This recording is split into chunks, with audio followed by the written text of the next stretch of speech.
प्रभु तेरी वाणी जीवन की रोटी, नैनों की ज्योति अंधेरा मिटाती।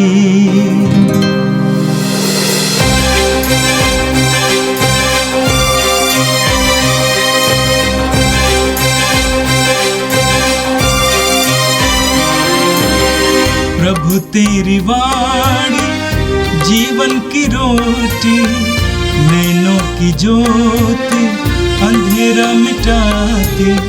प्रभु तेरी वाणी जीवन की रोटी, नैनों की ज्योति अंधेरा मिटाती। वाणी वाणी वाणी वाणी वाणी पवित्र है, शाश्वत है, जीवन का मन्ना है। 23 मार्च बृहस्पतिवार।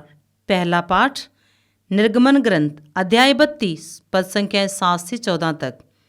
प्रभु ने मूसा से कहा, पर्वत से उतरो, क्योंकि तुम्हारी प्रजा जिसे तुम मिस्र से निकाल लाए हो भटक गई है। उन लोगों ने शीघ्र ही मेरा बताया हुआ मार्ग छोड़ दिया।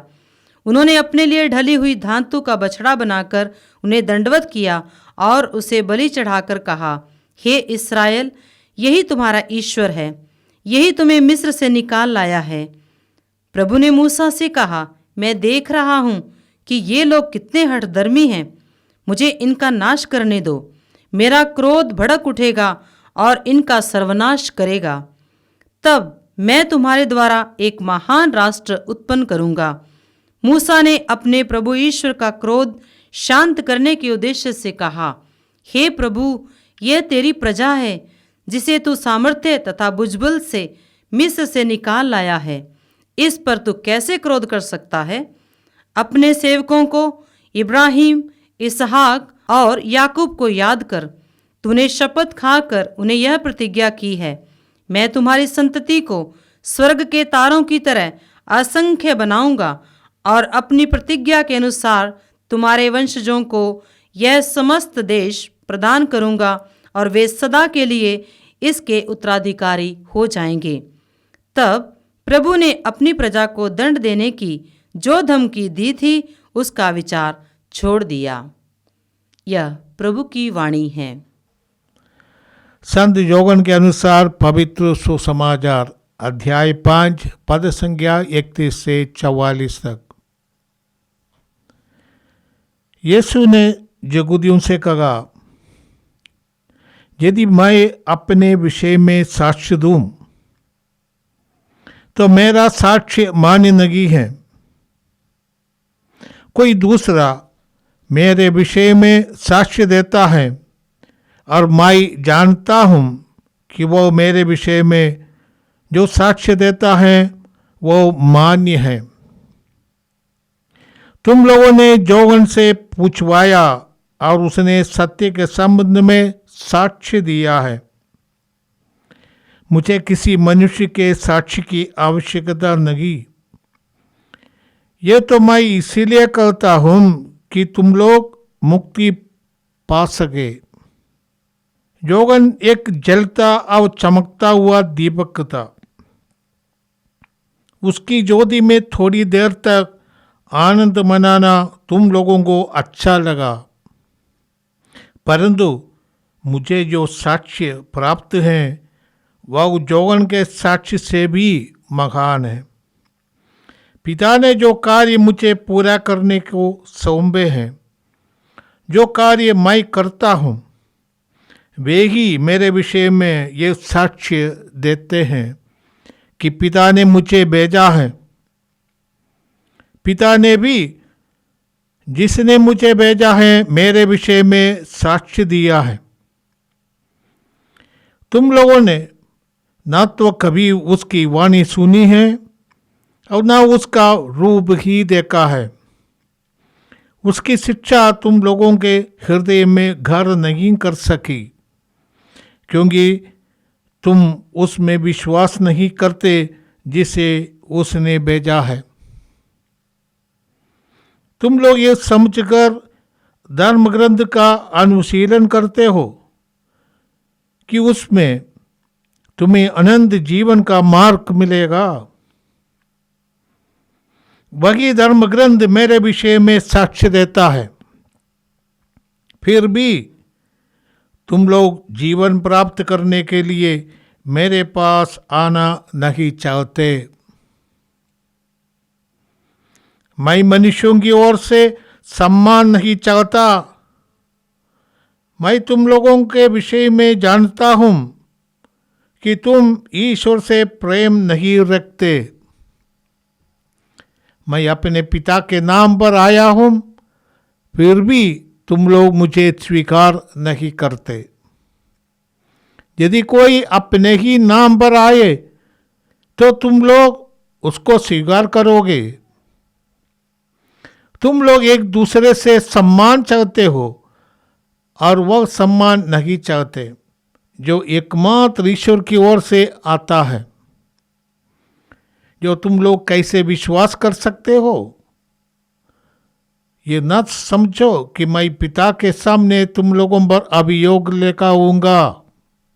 तुम पर अभियोग लगाने वाले तो मूसा है, जिन पर तुम भरोसा रखते हो।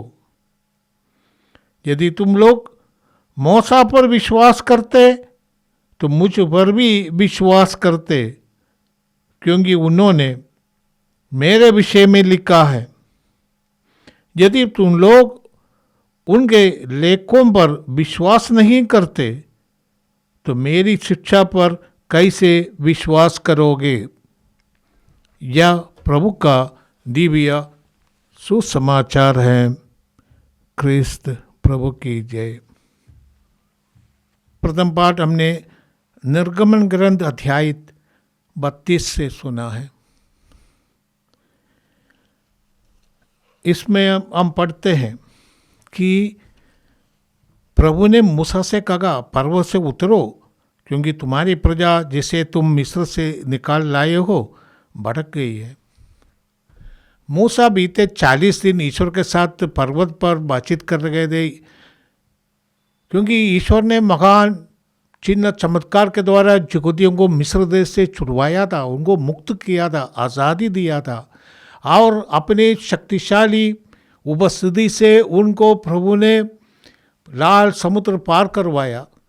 दिन में बादल के खंभे के रूप में और रात को बिजली के खंभे के रूप में ईश्वर उनके साथ देते थे, क्योंकि वो ईश्वर की उपस्थिति का अनुभव करे। ईश्वर ने मरुभूमि में उनको मन्ना खिलाया, जल पिलाया और उनको सब कुछ का प्रबंध कर दिया। और ईश्वर और उनके साथ सिनाई पर्वत पर वो संविधान, जो संधि, जो ईश्वर और उनके साथ जो कवनेंटल रिलेशनशिप, ये भी बनाया था। ईश्वर ने उनको अपनी प्रजा के रूप में चुना था। और ईश्वर ने मूसा और को पर्वत पर बुलाया। ईश्वर के साथ मूसा बातचीत कर रहे थे। ईश्वर ने मूसा को 10 हुक्म लिख कर दिया था यहूदियों के लिए, और ये सब चल रहे थे। तब यहूदी जो खाने के बाद, ईश्वर द्वारा दिया गए मन्ना सब खाने के बाद, वो लोग चिल्लाने लगे कि अरे मूसा का क्या हो गया। वो लोग आरोन को बुलाते हैं, भाई हमको मालूम नहीं है मूसा क्या कर रहे, पर्वत पर चले गए, ऐसा मर गया होगा, अभी हमें कौन आगे ले जाएंगे। इसलिए उन्होंने आरोन से कहा कि आप हमारी एक देवदाई बनाइए। और ये लोग आरोन जो मूसा का भाई भी है और जो महापुरोहित नियुक्त किए गए थे, उसने यहूदियों से मांगा कि आप लोग आपके पास, महिलाओं से कहा कि आपके पास जो सोने की ज्वेलरी है उसको निकाल के लाओ। और वो लोग उन्हें उससे एक बड़ा सांड की मूर्ति बनाई। और यहूदी इस सांड की मूर्ति बनाकर उसके लिए वेदी बनाकर उसकी पूजा करने लगा, और इसके बाद खाने पीने लगा, नाचने लगा, ईश्वर को भूल गए। और ईश्वर ने देखा कि जिस प्रजा को ईश्वर ने अपनी जनता के रूप में चुना था, एक दासता में रहने वाली इस जनता को, और उनके लिए इतना कुछ किया है, वो लोग ईश्वर को भूल गया। पहले ईश्वर ने कहा तुम मेरी प्रजा हो और मैं तुम्हारा ईश्वर हूँ। अभी ईश्वर मूसा से कह रहे गए कि पर्वत से उतरो, क्योंकि तुम्हारी प्रजा, मूसा से कही तुम्हारी प्रजा है, वो मेरी प्रजा नहीं है। तो मूसा ये सब सुनकर इतना वो प्रभु के सामने अपनी जनता के लिए मध्यस्थता करने लगे। ईश्वर से कह रहे कि ईश्वर हमारे पास कोई गुण नहीं है जिसके माध्यम से हम आपसे क्षमा मांगे। ये प्रभु, हम जानते हैं कि हम ईश्वर के सामने हम कुछ भी नहीं है, जो कुछ हमारा है हमें मिला है। जैसे संत पौलुस कुरिन्थियों के नाम पत्र में लिखते, आपके पास क्या है जो आपको नहीं दिया गया है।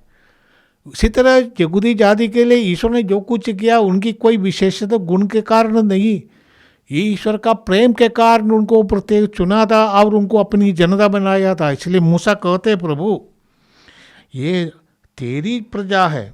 मूसा ने ईश्वर के सामने कहा, ये प्रभु आप क्रोधित मत हो जाए, आपको क्रोध करने का पूरा अधिकार है, क्योंकि हम लोगों ने गलती की, मेरी यहूदी जाति ने गलती की।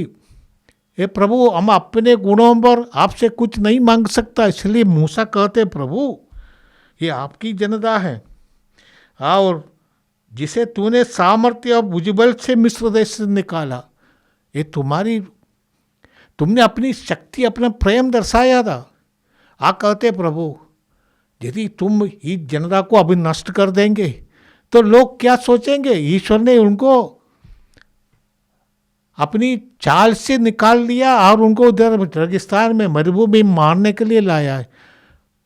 जनजातियों के बीच ऐसा न्यूज़ फैलेंगे तो आपके नाम के लिए ये अच्छा नहीं है, आपकी प्रतिष्ठा, आपका यश के लिए अच्छा नहीं।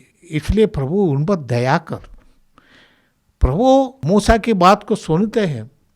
प्रभु इतने नाराज थे, प्रभु ने पहले कहा था मूसा मैं तुमसे एक जनता को निकालूंगा, पर प्रभु मूसा ने कहा प्रभु ऐसा नहीं। मूसा अपनी जनता के लिए प्रभु के चरणों पर गिड़गिड़ा कर माफ़ी मांगते हैं। मूसा के अनुरोध पर उनकी मस्तता के कारण ईश्वर उन जाति को क्षमा कर देते हैं। ये आज के प्रथम पाठ में हमने यही सुना है। हम जानते हैं, हम सोचते हैं कि कभी कभी लोग ऐसे पाप करते हैं कि मानो ईश्वर ने उनको कुछ नहीं दिया है। हमारे जीवन में जो कुछ हमने ईश्वर के पाया है, जैसे संत जोगन अपने सुसमाचार में लिखते अध्याय 3 पद संख्या 16 में, ईश्वर ने हमको इतना प्यार किया कि उसने अपने एकलौते पुत्र को हमारे लिए अर्पित कर दिया। इससे बड़ा प्यार क्या है। ईश्वर का पुत्र हमारे पापों के प्रायश्चित के लिए क्रूस पर मरे, ये सबसे बड़ा प्रमाण है ईश्वर का। क्रूस पर मरे हुए यीशु अपने बाहों से हमें आलिंगित करते हैं। आओ सारे जनता को आलिंगित, ईश्वर का प्रेम इतना है। अब पाप का प्रायश्चित वे करते हैं, इसलिए ईश्वर का प्रेम इसमें प्रकट हो गया। यहूदी जाति को ईश्वर ने लाया ये कि मतलब के लिए, मतलब यही है कि जनता को तैयार करे मुक्तिदाता के, संसार के मुक्तिदाता के, ना केवल यहूदियों के मुक्तिदाता, सारे जनता के लिए, सारे मानव जाति के लिए मुक्तिदाता उत्पन्न होने वाले वो यीशु मसीह वो आए और हमारे लिए मरने के लिए आए और ईश्वर का प्रेम दर्शाने के लिए आया। आज के सुसमाचार में हम पढ़ते हैं कि यीशु और यहूदियों के बीच संवाद। योहन का सुसमाचार अध्याय 5 में शुरू में हम पढ़ते हैं, यीशु ने एक रोगी को जो बेथसेदा नामक पौंड के पास पड़े हुए थे, 38 साल से बीमार, उसको यीशु ने चंगाई प्रदान किया और ये जाकर बताते हैं कि यीशु ने हमको चंगाई दिया है। तब यहूदी यीशु से बातचीत करने लगा, संवाद करने लगा, तुम्हारा क्या अधिकार है। इस संवाद में यीशु ने उनसे कहा 2-3 बात। यीशु ने कहा कि वो स्वयं ईश्वर का पुत्र है, ईश्वर ने उनको भेजा है, उनका पिता ईश्वर उनको भेजा है, वो संसार का उद्धार करने वाला है, वो पुत्र है।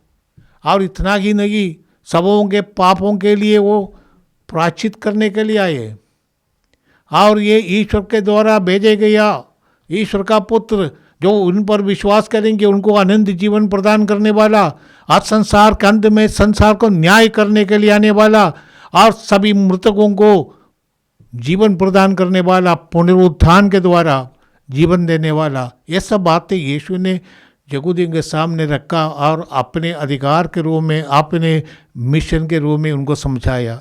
तब ये लोग प्रमाण मांग रहे थे। तो यीशु उनसे कहते हैं कि मेरे विषय में मैं स्वयं साक्ष्य दे सकता हूँ, क्योंकि मेरा साक्ष्य सत्य है। हम जब जानते हैं सच को जानते हैं और हमें इतना धैर्य है, हमें इतना हिम्मत है सच बोलने के लिए, यदि हम जानते हैं कि हम जो बोलते हैं सच है।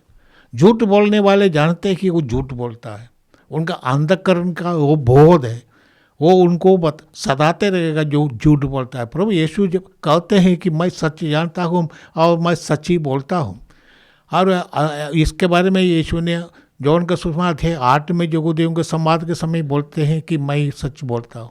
परंतु आज प्रभु कहते हैं तुम्हारे नियम के अनुसार 2 साक्षी होंगे। जैसे विधि विवरण ग्रंथ में हम पढ़ते हैं, प्रभु ने कहा था कि 2 साक्षी जब किसी बात को प्रमाण दे सकते हैं, और ये साक्षियों का प्रमाण जैसे हम दानियल के ग्रंथ में पढ़ते हैं, वो 2 बूढ़े न्यायाधीशों ने उल्टा साक्ष्य दिया था, इसलिए वो अप्रमाणित हो गया था सुसन्ना के विषय में। उसी तरह जब 2 साक्षियों का साक्ष्य आपस में नहीं मेल खाते हैं तो झूठ सिद्ध हो जाएगा। परंतु इसलिए 2 साक्षी, कम से कम 2 साक्षियों का प्रमाण चाहिए किसी बात को प्रमाणित करने के लिए। और इसलिए प्रभु अपने बारे में कहते हैं, मैं तुम लोगों से कहता हूँ, मैं साक्षी दे सकता हूँ। सबसे बड़ा साक्षी यही है, जोगन जिनको तुमने बुलाया था, पूछवाया था, और जोगन ने यीशु के बारे में यहूदियों को साक्षी दिया था। जैसे हम जोगन ने यीशु के बारे में साक्षी दिया कि मैं रेगिस्तान में पुकारने वाले का आवाज़ हूँ, प्रभु का रास्ता तैयार करो। यहूदियों को जोगन ने सचाया कि उनके बाद आने वाला वो संसार के उद्धार करता है, जिस मुक्तिदाता का मसीहा का यहूदी प्रतीक्षा कर रहे हैं, वह यीशु है। इसलिए जोगन ने साक्ष्य दिया था। जोगन का कहा मैं पुकारने वाले का आवाज़ है, परंतु वो शब्द जो अनंत शब्द है, अनादि शब्द है, और वे तुम्हारे सामने प्रकट हो जाने वाला है। जोगन ने और आगे कह दिया कि वो बपतिस्मा देने वाला, मैं तुमको जल से बपतिस्मा देता हूँ, परंतु वो मेरे पीछे आने वाला वो पवित्र आत्मा से बपतिस्मा देंगे, तुम लोगों को पवित्र करेंगे। इतना ही नहीं, जोगन आगे कहते हैं, यीशु को देख कर लोगों को, अपने शिष्यों को कहते हैं, देखिए ये ईश्वर का मेमना जो संसार का उद्धार करने वाला है, संसार का पाप भरने वाला है। तो यीशु वही मेमना है, निर्दोष मेमना, जो हमारे पापों के प्रायश्चित के लिए क्रूस पर मरने वाला है। और इस बात को जोगन ने अपने शिष्यों को और जनता को समझाया। और आगे जोगन कहते हैं कि वो पवित्र आत्मा देने वाला है और वो ईश्वर का पुत्र है। जैसे सुसमाचार अध्याय 1 पद संख्या 34 में जोगन कहते हैं, मैंने देखा और साक्ष्य दिया कि वह ईश्वर के पुत्र है।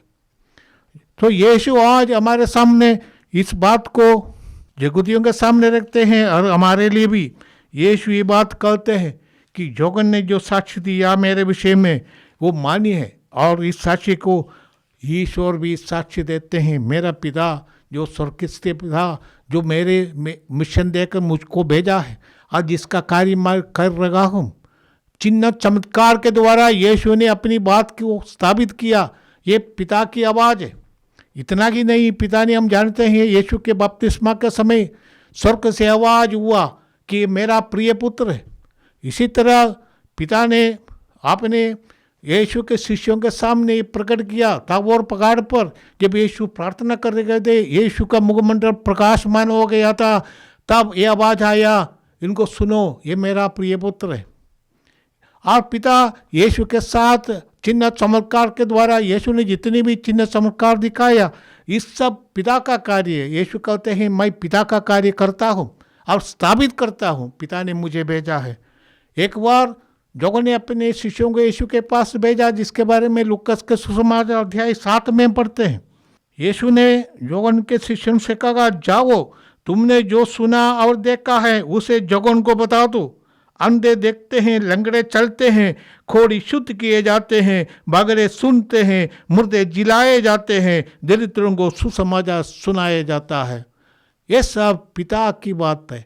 पिता इस सब को करवाते हैं। इसके पीछे की शक्ति वो पिता की शक्ति है। इसलिए प्रभु कहते हैं, जो चिन्ह चमत्कार तुम्हारे बीच हो रहा है वो प्रमाण है, प्रभु ने और आगे यहूदियों से कहा कि धर्म ग्रंथ, तुम लोग धर्म ग्रंथ पढ़ते हो और उसका गहराई से अध्ययन करते हो।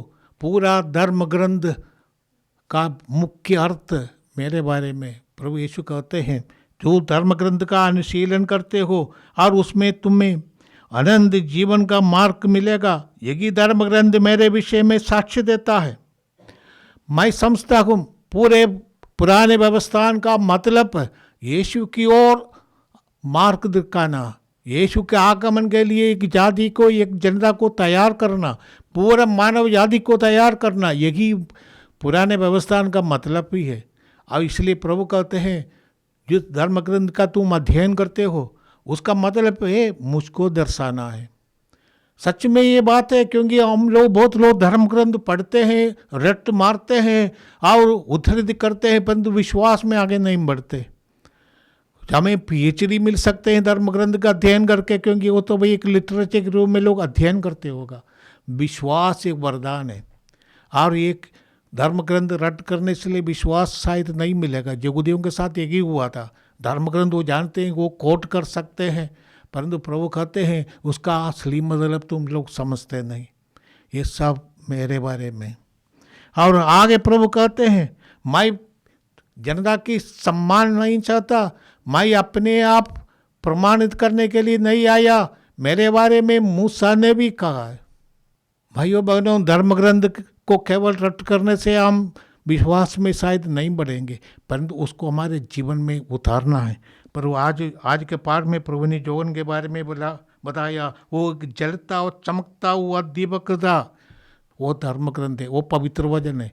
जब पवित्र वचन हमारे जीवन को प्रभावित करेंगे तो तब हम स्वयं वो प्रकाशमान हो जाते हैं। ऐसे प्रभु ने अपने शिष्यों से कहा, तुम संसार की ज्योति हो, पहाड़ पर बसा हुआ नगर छिप नहीं सकता। तुम लोग ज्योति हो, ज्योति बनने के लिए बुलाए गए।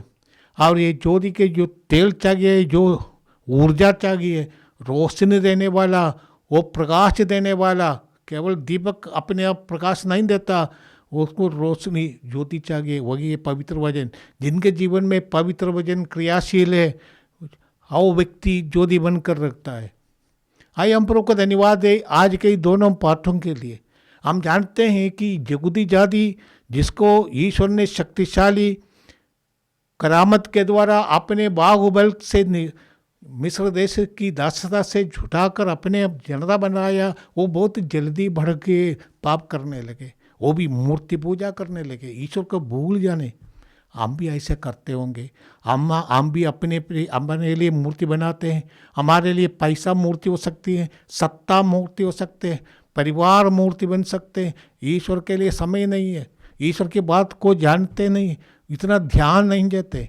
जब मरने को आते तभी ईश्वर के बारे में कुछ लोग सोचते हैं। और जवानी की उस आडंबर में लोग ईश्वर के बारे में सोचते नहीं है, आनंद जीवन के बारे में सोचते नहीं है। ये सब दुनिया में होता है। उसी तरह धर्म ग्रंथ को पढ़ने वाले भी उसका असली अर्थ कभी शायद समझते नहीं है और ऐसा रट करते रहते हैं। असली अर्थ यीशु को हमारे सामने रखने का। पूरा धर्म ग्रंथ में यीशुमय है। यीशु को जब हम गहराई से समझेंगे तब पूरा धर्म ग्रंथ का अर्थ हम समझेंगे। आइए हम प्रार्थना करें। ए पिता, जिस तरह मूसा ने अपनी जनता के लिए मध्यस्थता किया था, प्रार्थना की, ये प्रभु हमें भी ऐसी मध्यस्थता करना पड़ता है। हमारे अपराधों के लिए, हमारे परिवार के अपराधों के लिए, पापों के लिए, पूरे मानव जाति के पापों के लिए ये प्रभु हम क्षमा मांगते हैं। पवित्र वचन हमारे लिए ज्योति बने। इस पवित्र वचन में हम गहराई को समझकर यीशु को अपने जीवन में उतार सकते हैं। यीशुमय हो सकते हैं। जब यीशु मुझ में जीवित है तब मैं सारे दुनिया के लिए ज्योति बन सकूँगा। ये प्रभु तू एक कृपा दे हमारे प्रभु क्रिस्त के द्वारा। आमीन। प्रभु तेरी वाणी जीवन की रोटी, नैनों की ज्योति अंधेरा मिटाती। वाणी वाणी